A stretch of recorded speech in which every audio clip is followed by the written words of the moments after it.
We respectfully request our members of Parliament to not vote for the Fair Elections Act, Bill C-23. Here's why. Bill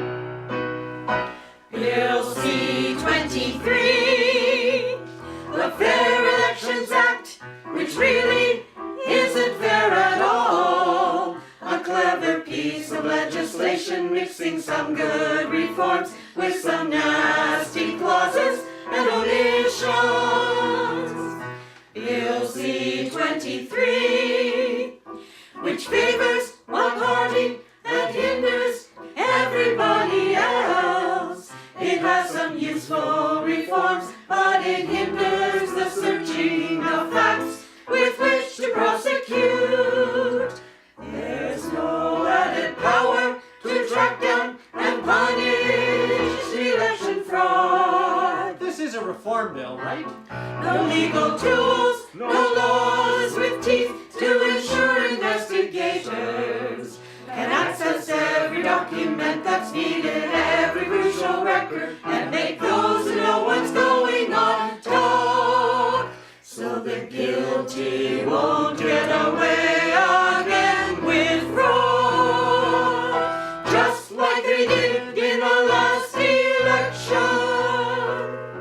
You remember the 2011 election, with thousands of complaints about deceptive phone calls to voters.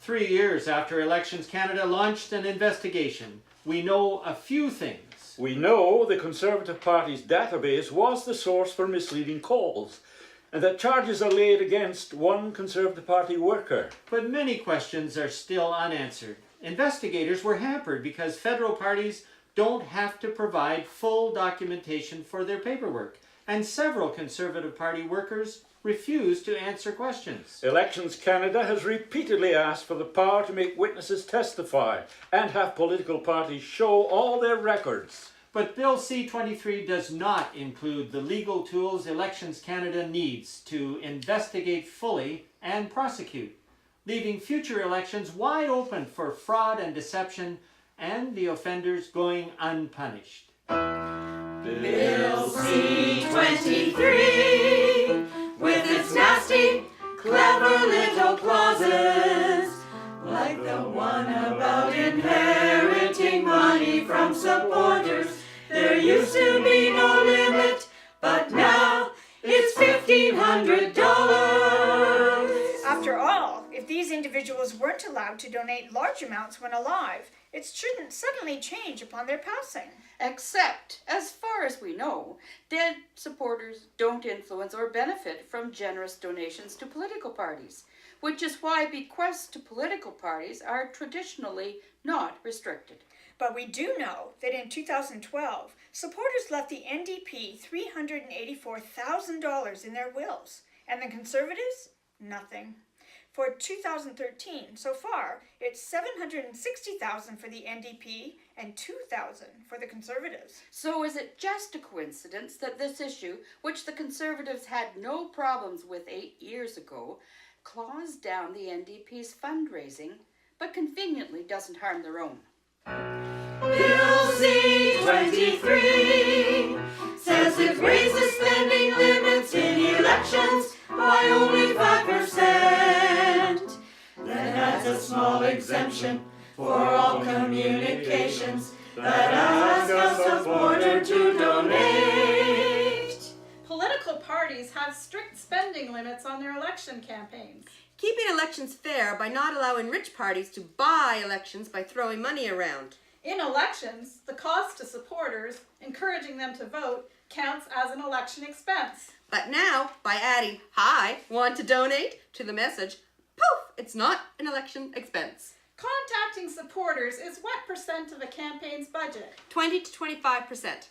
So on the surface, this bill raises spending limits by 5%, but really it's raising them by 25 to 30%. And notice, no limit to this exemption. So a little creativity and you could spend 50, 60, 70% more on your campaign. Blowing the roof off those campaign spending limits designed to keep elections fair and affordable for all parties. This is called the Fair Elections Act, right? Must have been a typo.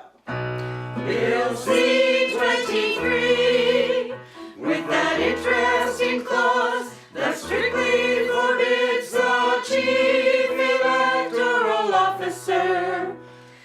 speaking in public about anything, anything at all, except how and when to vote, or where and when to vote, and nothing else at all.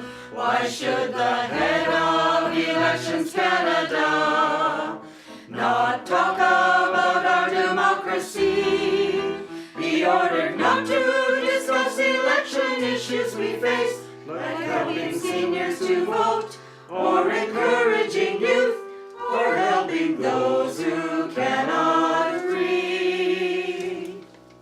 This clause makes Canada the only democracy banning its electoral officer from discussing democracy with its citizens. Which benefits us how? It doesn't. Elections Canada's oversight keeps our democracy fair and ambitious political parties in line. This clause attacks democracy and shuts down Elections Canada research that helps keep our democracy strong in a changing world. And ends programs like Student Vote that encourage youth involvement in elections. So who benefits from muzzling Elections Canada? Well, parties being investigated a lot for election infractions could. The Conservatives, for example, were charged and pled guilty to illegally moving $1.3 million between bank accounts in a campaign. And Elections Canada's investigation into the 2011 election fraud raised embarrassing questions about the Conservative Party, which won't explain how their party's carefully guarded database is connected to known fraudulent phone calls, or why their party workers refuse to cooperate with investigators. So if Elections Canada can't update citizens about who is or is not involved in ongoing investigations and what their findings of innocence and guilt are, a lot of bad publicity could be prevented for parties who aren't faring well in these investigations. And that would be very beneficial to certain parties. ya figure? Bill C-23, a bill of national importance to prevent more election fraud. A bill drafted, of course, with widespread expert consultation. Well, not really. Not really? The government used the 23 months they spent writing the bill for widespread consultation, of course. No. Met extensively with electoral reform experts. Not that we've heard. Consulted extensively with other political parties? No. Developed the bill in close consultation with Elections Canada, who runs our elections. No. The minister claimed there were extensive consultations with Elections Canada, but that wasn't accurate.